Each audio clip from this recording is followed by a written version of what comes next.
Go figure. What you see before you is a crime scene. Well, what if I were to tell you that in regards to relationships, a lot of people end up the same way, not just literally.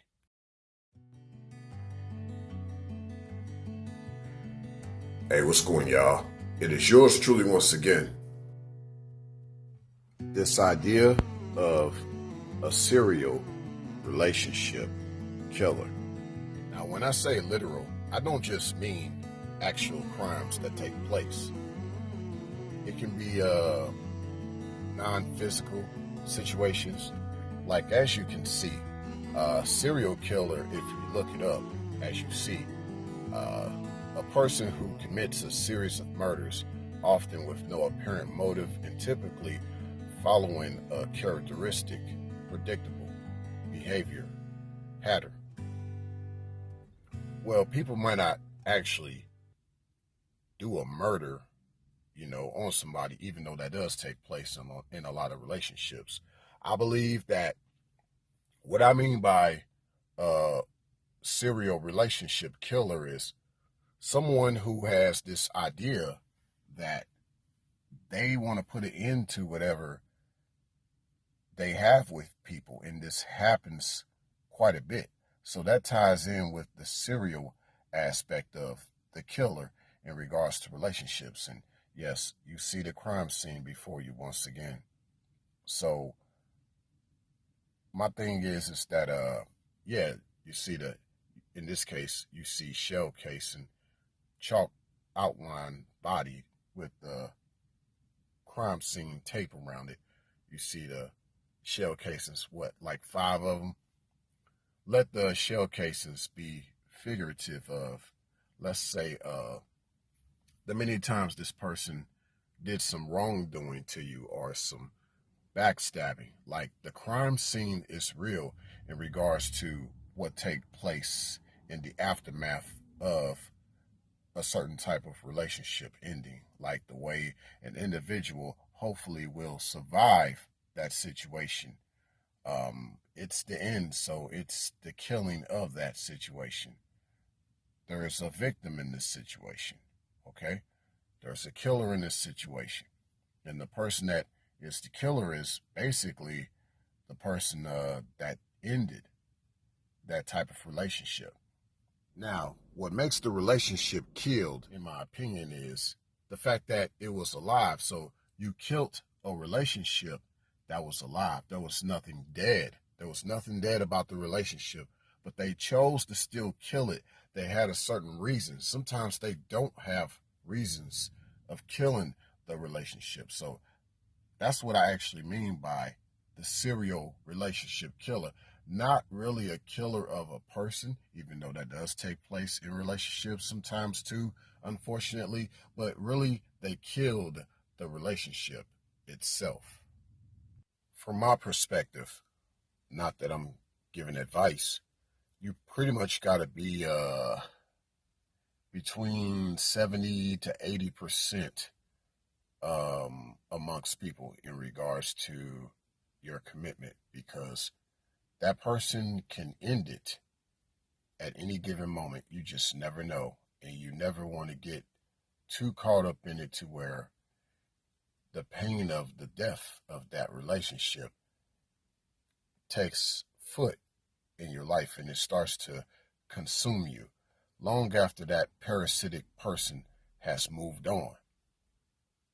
I've always been the type of person to say that I don't expect people to stick around, but I appreciate those that do. And the ones that stick around, those are the people that I'm committed to. Those are the people that see the life in the relationship that we have together, because you'll see how they reciprocate in my life. Whereas a person that's not reciprocating is being a parasite, and they're trying to kill the relationship. They're draining from it. They're trying to poison it, contaminate it. They're trying to assault it. They're trying to attack it. They're trying to kill it, especially when they're the type that keeps coming in and out of your life, finding different ways to add to the shell casings around the relationship, if you will. If they got you one way, they'll leave and then they'll come back and try to get you another way. Just different angles. They'll just keep trying to attack, different angles of attack, different ways in their process of killing, which they've gotten pretty much, they do it on a regular basis. This is nothing new. They have a pattern of doing these things. A lot of times when you hear this cliche out there about some people wanting attention, especially amongst the lesser feminine, that's pretty much their way of trying to lure someone in. You know, they'll lure a guy in and they'll try to trap him. And when that guy thinks that she's trying to show him love,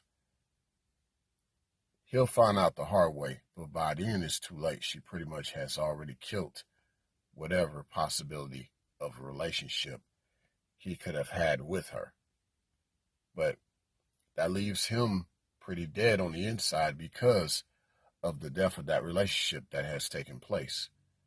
Even though she'll wake up the next day like nothing ever happened and this is just the way life goes. No, it's just the way that she has tried to manipulate somebody else's life, the way she has tried to assassinate someone else's life in many ways.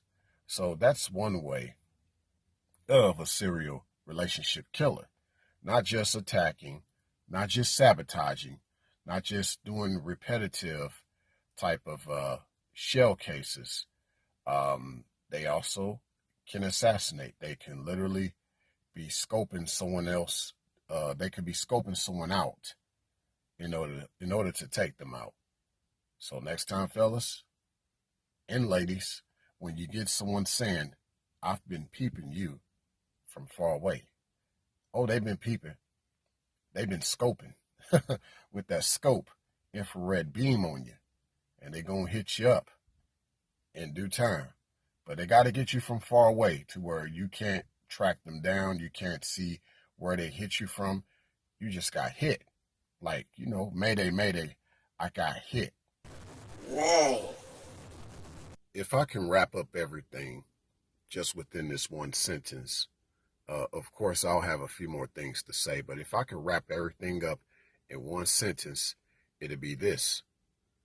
The way you can identify a serial relationship killer is if they have told you that they ended their last relationship.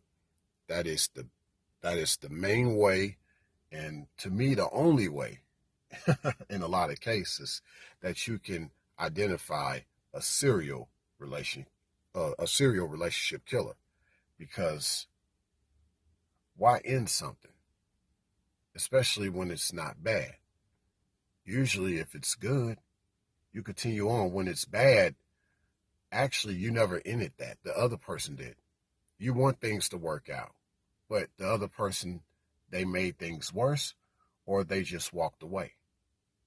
So even in the sense of you getting in, I guess, an abusive or violent type of relationship, you could be the type that can say, hey, I did not want to end what we have, but the other person made things worse. But it's always going to be the person that ends the relationship that more than likely is the serial relationship killer. Remember, killing is about ending things. When someone says that they have moved on, just know that there's a body involved. In many ways, I believe that these serial relationship killers should be seen as criminal, should be tried as criminal. They tend to get away with a lot of things. It's more to it than how someone can be used in the divorce courts. What about used in these relationships? A lot of closure that never takes place, a lot of questions left unanswered, a lot of different times that a person has literally been backstabbed in more ways than another. Feel free to like, comment, share, subscribe. Thanks a million.